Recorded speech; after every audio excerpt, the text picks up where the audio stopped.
बहुत से लोगों के लिए एंटी डिप्रेसेंट दवा को लेना एक मुश्किल डिसीजन हो सकता है और काफ़ी लोग डरे भी रहते हैं।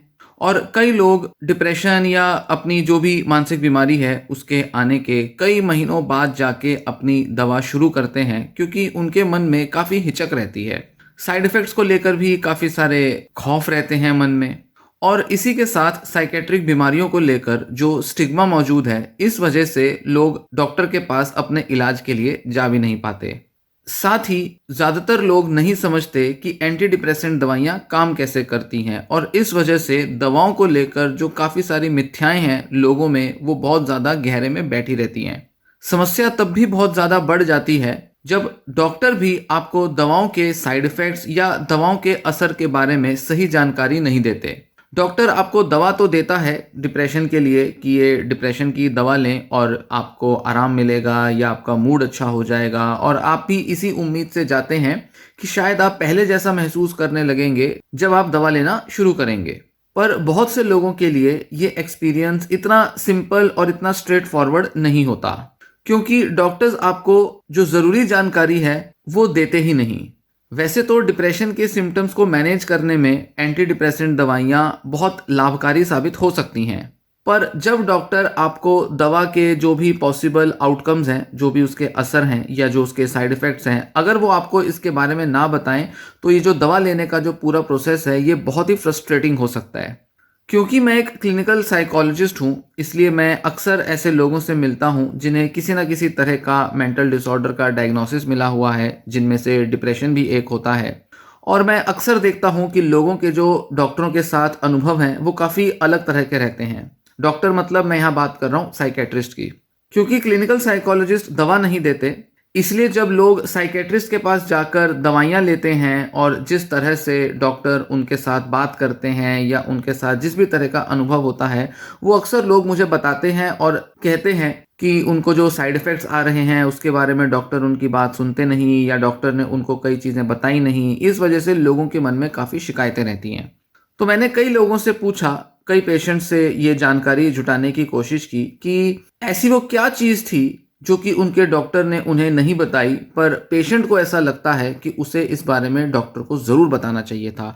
तो ऐसे ही कुछ 18 पॉइंट्स या 18 ऐसे फैक्ट्स मैं आपसे इस वीडियो में डिस्कस करूंगा, आपको बताऊंगा, जो कि अलग अलग पेशेंट्स ने मुझे बताए हैं, जो कि उन्हें लगता है कि डॉक्टर को उन्हें बताना चाहिए था, पर क्योंकि डॉक्टर ने उन्हें नहीं बताया, इसलिए उनका जो दवा लेने का जो पूरा जो कोर्स था, पीरियड था, वो बहुत ही फ्रस्ट्रेटिंग और बहुत डिस्ट्रेसिंग गया, क्योंकि लोगों को बहुत से अचंभे हुए और लोग कई तरह से परेशान हुए। तो आइए बताता हूं कि इन 18 पेशेंट्स ने दवाइयों के अपने अनुभव के बारे में क्या बताया। इस वीडियो में जितने भी लोगों के नाम हैं वो बदल दिए गए हैं, पर ये जो भी उनकी स्टेटमेंट्स हैं वो एज इट इज़ वही स्टेटमेंट्स हैं जो कि पेशेंट्स ने मुझे बताई थी। कविता का कहना था, मेरे डॉक्टर ने मुझे नहीं बताया कि ये जो दवाएं हैं ये मुझे बेहतर महसूस कराने की बजाय बहुत नम्ब महसूस कराएंगी, सुन्न सा महसूस होगा। हाँ, ये बात तो सही है कि मैं अब डिप्रेस फील नहीं करती, पर मैं कोई भी इमोशन ढंग से एक्सपीरियंस कर ही नहीं पाती। मुझे अब लगता है कि मेरे अंदर वो फीलिंग्स बची ही नहीं जो पहले मुझे महसूस होती थी। मैं अब पहले की तरह इमोशंस को फील कर ही नहीं पाती, और इस वजह से मेरे जो हालात हैं वो पहले से भी ज़्यादा बुरे हो गए हैं। महेश, वैसे तो वो कहते हैं डॉक्टर कि ये जो दवाएं हैं ये हैबिट फॉर्मिंग नहीं है, मतलब इनकी आदत नहीं पड़ती, इनसे लत नहीं पड़ती, पर फिर भी जब इन दवाओं को छोड़ा जाता है तो इनके बहुत ही बुरे विड्रॉल सिम्टम्स हो सकते हैं, और कई सिम्टम्स तो बहुत ही लाचार कर देते हैं। और साथ ही डॉक्टर ये भी नहीं बताते, या कहीं किसी जगह लिखा भी नहीं है कि ये जो सिम्टम्स हैं या जो विड्रॉल इफेक्ट्स हैं ये कितना बुरा असर ला सकते हैं या ये कितने लंबे समय तक बने रहेंगे। तबस्सुम का कहना है, मुझे नहीं पता था कि ये एंटी डिप्रेसेंट दवाओं का असर मेरी सेक्सुअल ड्राइव पर भी पड़ेगा। मुझे तो ये भी नहीं पता था कि जिन लोगों को बाइपोलर डिसऑर्डर है उनको अगर डिप्रेशन के एपिसोड के दौरान ये एंटी डिप्रेसेंट दवाइयाँ दी जाएं तो ये उनके अंदर बहुत ही बुरा एक फेज़ ट्रिगर कर सकते हैं, जिसे मेनिया कहते हैं। क्योंकि डॉक्टर को भी नहीं पता था कि मुझे बाइपोलर डिसऑर्डर है, और उन्होंने मुझे जब एंटी डिप्रेसेंट दवा दी तो मुझे तो मेनिया का एपिसोड ट्रिगर हो गया। मुझे डॉक्टर ने 2 अलग अलग एंटी डिप्रेसेंट दवाएं दी, और मेरा डायग्नोसिस भी जब ठीक से नहीं हुआ, तो इस वजह से मुझे लगता है कि मेरी ज़िंदगी बिल्कुल बिखर चुकी है और अब वो कभी भी पहले जैसी नहीं रहेगी। जय का कहना है, मुझे ये सीखने समझने को मिला कि ये जो दवाएं हैं ये कुछ समय के बाद काम करना बंद कर सकती हैं, और अगर एक बार पहली दवा काम करनी बंद कर दे तो फिर उसके बाद दूसरी दवा का भी जो पूरा प्रोसेस है वो स्क्रैच से शुरू करना पड़ता है। मतलब फिर से डॉक्टर वही सब ट्रायल एंड एरर करेंगे और कभी दवा का डोज बढ़ाएंगे, कभी एक से फिर दूसरी दवा स्विच करेंगे, ये सब चलता ही रहता है पूरा। तो ये जो पूरा जो मेडिकेशन का जो प्रोसेस है ये बहुत ही ज़्यादा फ्रस्ट्रेटिंग होता है, क्योंकि डॉक्टर जो है वो एक सही कॉम्बिनेशन ढूंढने में ही कई महीनों बिता देते हैं। डॉक्टर्स को पता ही नहीं चलता कि किस पेशेंट को कौन सी दवा देनी है और वो ट्रायल एंड एरर पर ही दवा देते रहते हैं। कपिल का कहना था, चाहे गर्मियां हो या सर्दियां, चाहे मौसम ठंडा हो या गर्म, मैं जब भी रोज सुबह उठता हूं तो हमेशा पसीने से भीगा रहता हूं।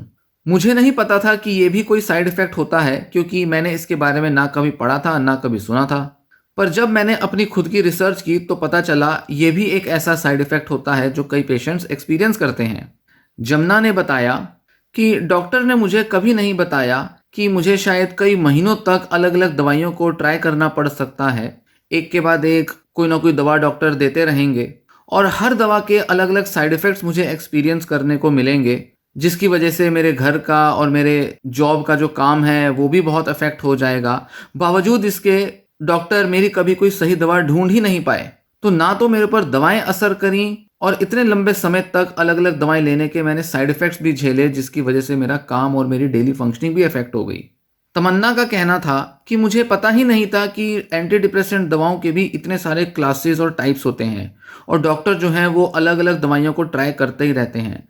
मैंने कई डॉक्टर बदले और हर डॉक्टर मुझे एक अलग ही क्लास की दवाइयाँ देते थे, और ये सारी दवाइयाँ एंटी डिप्रेसेंट ही होती थी।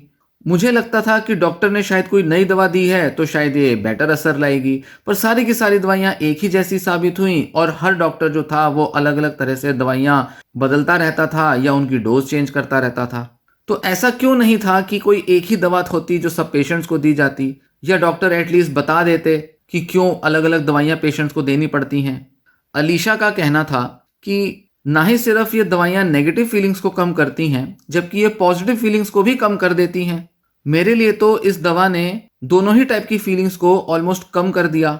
हालांकि पूरा तो ख़त्म नहीं किया, पर फिर भी मेरे अंदर फीलिंग्स की इंटेंसिटी बहुत कम हो गई। काश मुझे पता होता कि ये जो दवाएं हैं ये मेरे डिप्रेशन का कोई क्योर नहीं है, ये सिर्फ ऐसे कोई औजार हैं, तरीके हैं जिससे कि चीज़ें थोड़ी बेहतर हो सकती हैं, जबकि ये कोई भी बीमारी पूरी तरह से क्योर नहीं कर सकती।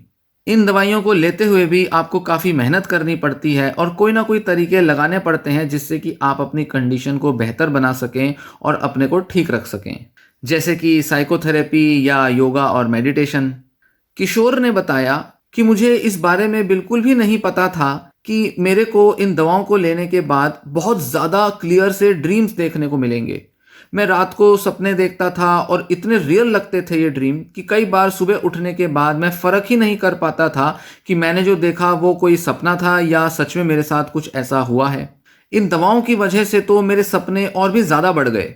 नींद भले ही मेरी अच्छी हुई, पर मैं हर रात बहुत ज़्यादा सपने देखा करता था, और जब मैं सोकर उठता हूँ तो थोड़ा समय लग जाता है मेरे को अपने सेंसेस में आने में, जब मैं ये यकीन कर पाता हूँ कि जो मैंने देखा वो बस एक सपना था। चारू बताती हैं कि मुझे बिल्कुल भी आइडिया नहीं था कि इन एंटी डिप्रेसेंट दवाओं की वजह से थायराइड प्रॉब्लम्स भी हो सकती हैं। दानिश बताते हैं कि इन दवाओं से तो मैं पसीना पसीना हो जाया करता था। किसी भी सिचुएशन में रहूं मुझे पसीना आता ही रहता था। थोड़ा सा भी मैं काम कर लूं, घर से थोड़ा सा बाहर मार्केट चला जाऊं, चाहे सर्दियों में जाऊं या गर्मियों में जाऊं, मेरे पूरे कपड़े भीग जाते थे। बहुत ही गंदा लगता था, क्योंकि कई बार इतनी बदबू भी आती थी मुझसे। कई बार तो मुझे दिन में 2-2 बार नहाना पड़ता था, सिर्फ इसलिए ताकि मेरे अंदर पसीने की बदबू ना आए। बबीता बताती हैं कि ये दवाएं बहुत ही खर्चीली थीं। बहुत सा पैसा खर्च हो जाता था और मैं इतना कमाती भी नहीं थी, पर बहुत सारा पैसा इन दवाओं से इलाज में ही खर्च हो जाता था, और वो भी तब जब ये दवाइयाँ बहुत थोड़ा सा ही असर करती हैं। सुषमा ने बताया कि डॉक्टर्स को ये चीज़ बतानी चाहिए कि ये दवाएं जो हैं वो कुछ समय के बाद काम करनी बंद कर सकती हैं, और ये आपकी गलती नहीं है कि ये दवाइयों ने काम करना बंद कर दिया। मैं कई महीनों तक ये दवाइयाँ लेती रही, और शुरू में तो कुछ समय बहुत अच्छा लगता था, दवाइयाँ लेके बहुत अच्छे असर देखने में आए, पर धीरे धीरे इन दवाओं का असर खत्म हो गया। भले ही उस असर को खत्म होने में थोड़ा समय लगा, पर हाँ, इन दवाओं का असर खत्म ज़रूर हुआ। और फिर उसके बाद डॉक्टर ने मेरी कई दवाएं बदली, पर फिर भी मुझे किसी भी दवा का दोबारा से असर नहीं आ पाया। जो असर पहली दवा से आया था वो दूसरी किसी भी दवा से मुझे अच्छा असर देखने में मिला ही नहीं। इससे मुझे बहुत ही बुरा लगा, मैं बहुत ही बुरी कंडीशन में चली गई और मैं बार-बार खुद से सवाल करती थी कि मैंने ऐसा क्या गलत कर दिया? क्या दवाइयाँ लेना मेरी गलती थी? या मैं कुछ ऐसा सोचती हूँ या कुछ ऐसा करती हूँ जिस वजह से दवाइयों का असर ही नहीं आता? शायद मैं ही बहुत नेगेटिव हो गई हूँ। मैं खुद को दोष देने लगती थी और मैं अक्सर सोचती थी कि अगर ये सब ऐसे ही चलता रहा तो शायद मैं कभी ठीक हो ही नहीं पाऊँगी, क्योंकि जब दवाइयाँ असर नहीं करेंगी तो मेरा डिप्रेशन तो कभी जाएगा ही नहीं। और अगर फिर मैंने कोई दवा ली, फिर से अगर 2-3 महीना असर आया तो बाद में फिर दवाइयाँ काम करनी बंद कर देंगी। ऐसे तो लगता है मैं कभी डिप्रेशन से बाहर ही नहीं आ पाऊँगी। तो ये सब सोच-सोच के मेरा दिमाग बहुत परेशान हो जाता था और मैं पहले से भी ज़्यादा डिप्रेशन का एक्सपीरियंस करने लगी थी। मंजू बताती हैं कि मुझे ऐसा बताया ही नहीं गया कि सही दवा को खोजने से पहले मुझे कई सारी दवाइयाँ बदलनी पड़ेंगी और इसके लिए तो मुझे बहुत सारी पेशेंस की ज़रूरत होगी। सही दवा मिलने से पहले मैंने बहुत सी दवाइयाँ बदलीं, क्योंकि डॉक्टर्स एक के बाद एक दवाइयाँ बदलते रहे इस उम्मीद से कि कोई ना कोई दवा ऐसी मिल जाएगी जो कि मेरे शरीर पर फिट बैठेगी और जिससे मुझ पर असर देखने में आएगा। तो ये पूरा जो प्रोसेस था ये तो बहुत ही थका देने वाला प्रोसेस था, क्योंकि मुझ में उतनी पेशेंस थी ही नहीं और डॉक्टर्स ने मुझे कभी ऐसा इंडिकेट भी नहीं किया। निकिता बताती हैं कि डॉक्टर्स ने मुझे कभी नहीं बताया कि इन दवाइयों को छोड़ना तो इन दवाइयों को लेने से भी ज़्यादा मुश्किल होगा।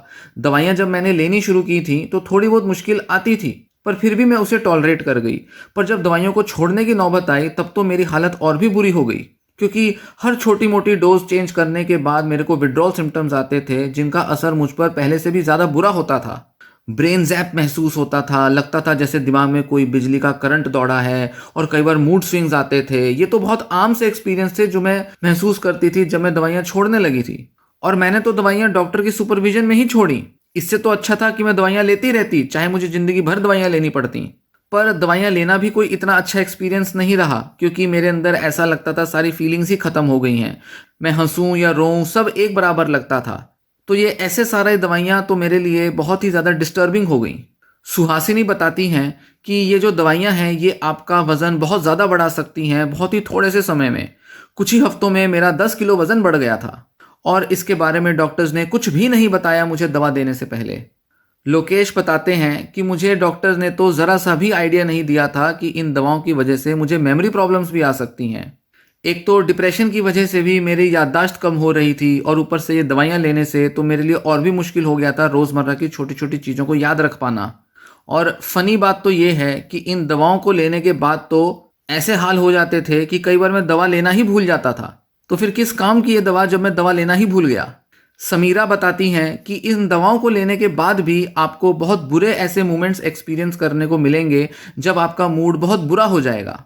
इसका मतलब ये नहीं कि ये दवाइयाँ काम नहीं करेंगी, बस इसका मतलब ये है कि ये दवाइयाँ कोई परफेक्ट ट्रीटमेंट नहीं है।